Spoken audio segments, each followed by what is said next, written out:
다시 제일 앞쪽으로 돌아와서 한정사에 대해서도 한번 좀 가볼게요. 앞에 강의들이 다 제대로 이해되셨으면은 요거 한정사 하시고 잘 안 된 것 같으면은 얘는 좀 건너뛰셔도 됩니다. 한정사라는 건 뭐냐면 명사구의 경계를 제한해 주는 거고요. 두 번째, 명사의 성격과는 무관하다. 이 두 가지 특징을 가지고 있습니다. 한정사는. 이렇게만 보면 모를 거예요. 예시를 가지고 한번 볼게요. 자, 이거 무슨 구라 그랬죠? 명사구라 그랬어. 헤드인 얘가 명사니까요. 근데 얘가 관사인데 관사가 한정사에 속하거든요. 그리고 얘는 뭐예요? 형용사죠. 자, 그러면 첫 번째 1번부터 설명을 좀 가볼게요. 그냥 걸이라고 하면은 요건 되게 추상적인 얘기야. 왜냐면 걸이라 그랬을 때 한둘이냐고.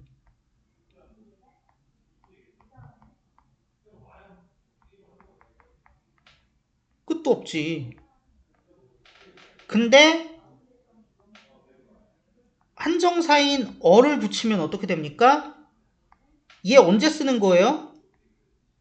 셀 수 있는 명사 단수에다가 붙이는 거죠. 그럼 어떻게 돼 이제? 어를 붙이면 이렇게 한정이 되잖아. 제한이 되잖아. 무제한이 아니잖아 이제. 이런 식으로 된다라는 거죠. 어를 쓰면은. 두 번째, beautiful도 걸을 꾸미고 어도 꾸민다. 근데 형용사인 beautiful 같은 경우는 beautiful한 걸이 현실에 있을 수 있죠. 그러니까 beautiful인 걸이 가진 성격일 수 있지. 근데 어는 뭐라 그랬어? 셀 수 있는 명사 하나래매, 단수래매. 세상에 셀 수 있는 명사 하나라는 성격을 가진 걸이 있어요? 없지. 이런 의미에서 명사의 성격과는 무관하다는 거예요. 그래서 한정사는 다 그런 애들이에요. 뭐 first, second, many 막 이런 애들이라고. 그러면 첫 번째, 두 번째라는 성격을 가진 명사는 세상에 없잖아. 많은이란 성격을 가진 명사는 없잖아. 이런 애들이 한정사입니다. 그래서 명사구의 경계를 제한한다는 거는 한정사를 안 썼을 때 이렇게 무한하게 갈 수 있는 애들을 제한해준다는 의미에서 그렇고요. 두 번째 특징은 형용사랑 다른 점을 말해주는 거야. 명사가 가진 성격과는 무관해. 이런 게 한정사입니다. 그래서 한정사에서 또 우리가 눈여겨볼 것은 셀 수 있는 명사랑만 쓰는 한정사가 있고요. 셀 수 없는 명사랑만 쓰는 한정사가 있어요. 물론 셀 수 있는 거 없는 거 둘 다랑 쓸 수 있는 한정사도 있고요. 근데 둘 다 쓸 수 있는 건 일단 우리가 논의해서 배제하고 셀 수 있는 거 없는 것만 한번 구분해 보자고요. many 당연히 셀 수 있겠죠. much 셀 수 없는 애랑 쓰죠. 그 다음에 숫자는 셀 수 있죠. number of 양은 셀 수 없죠. 그 다음에 이제 이렇게 돼 있는데 이게 뭐냐면 여러분 어디 뭐 문제지 같은 데서 배우셨을 거라고 생각해요.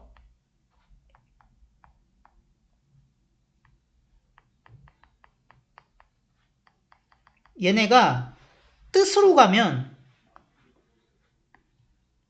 얘네가 같은 편이다. 그래서 약간이란 뜻이야. 그리고 얘네가 같은 편이야. 그래서 하나 뗐다고 해서 뜻이 거의 없는, 거의 아닌 뭐 이런 뜻으로 바뀌어요. 그런데 문법적으로 가면 얘네가 같은 편이야. 그래서 얘네들은 셀 수 있는 명사랑 써요. 얘네는 뜻은 다르지만 어쨌든 셀 수 없는 명사랑 써요. 그래서 이렇게 구별되는 거예요. few랑 few는 뜻은 다르지만 셀 수 있는 명사, 리들이랑 리들은 셀 수 없는 명사랑 쓴다. 그리고 이제 뒤쪽에 나머지 애들은 그 의미상 셀 수 있는 애들이랑 쓸 수밖에 없어. 예를 들어 이 모든이 무슨 모든이냐면 물건들이 이렇게 있을 때 한 번에 싹 다 묶었다는 의미에서 모든이거든. 그러니까 셀 수 있는 애들이니까 이렇게 묶겠지. 그죠? 공기를 그렇게 묶을 수는 없잖아. 한 바구니에다가. 그 다음 이게 사실은 몇몇 개의 라는 뜻이거든. 당연히 셀 수 있겠죠. 그 다음에 이건 어때요? 한 개씩이라는 얘기 아니야. 각각이니까 각각 셀 수 있겠죠. 그 다음에 둘 다니까 셀 수 있겠죠. 그 다음 둘 중에 하나니까 셀 수 있겠죠.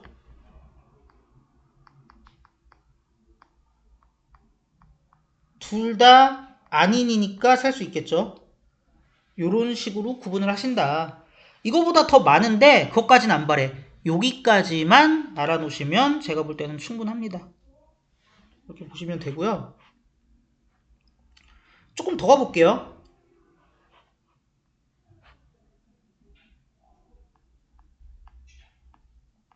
관사가 있어요. 관사는 한정사의 일부분이죠.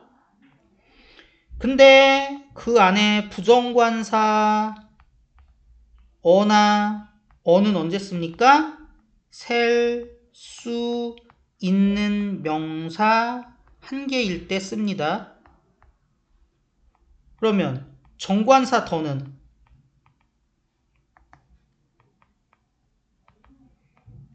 지칭 가능할 때 써요.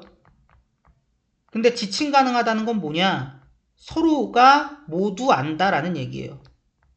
왜 문제지나 책이나 이런 거 보면은 정관사 더 뭐라고 설명하냐면 앞에 나온 내용이 한 번 더 나올 때 뭐 이렇게 설명하잖아요.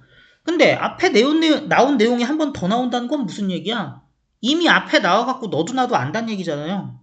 그리고 또 뭐라고 설명하냐면 그 대화하는 그 자리에 있어서 뭐 이렇게 지칭이 가능할 때 뭐 이렇게 설명하거든. 그 얘기 뭐야? 대화하는 자리에 있어갖고 네 눈에도 보이고 내 눈에도 보이니까 서로 다 안다는 얘기잖아.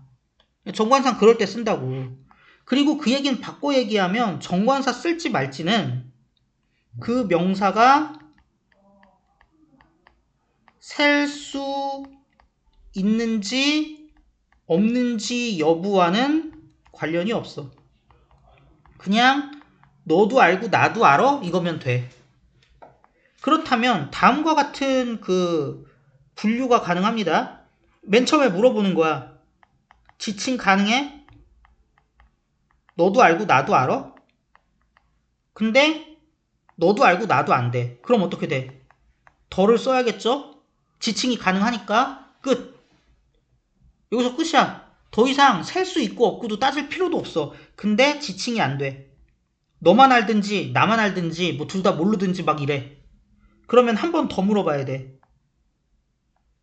셀 수 있는 명사인지 없는 명사인지 물어봤을 때 만약에 셀 수 없는 명사야. 그럼 어떻게 돼요? 관사 없는 것도 관사예요. 무관사도 관사야. 안 쓰고 그냥 명사만 써주면 돼. 대표적으로 셀 수 없는 명사가 인포메이션이거든요. 그냥 이렇게만 쓰면 된다고. 그러면은 너도 알고 나도 아는 정보면요. 그러면 1번에서 걸러지는 거지. 더 인포메이션 쓰는 거죠. 근데 셀 수 없는 명사였어. 그러면 세 번째 질문. 단수인가 복수인가? 이렇게 해서 단수면 어떻게 돼요? 어나 언 써주고 셀 수 있는 명사 단수니까요. 대문자에는 명사란 얘기입니다. 이렇게 써주고 복수면 이때도 관사 없죠? 그 대신 명사 어떻게 줘야 돼? 복수 형태로 바꿔야지. 요런 과정이 성립을 한다라는 얘기입니다.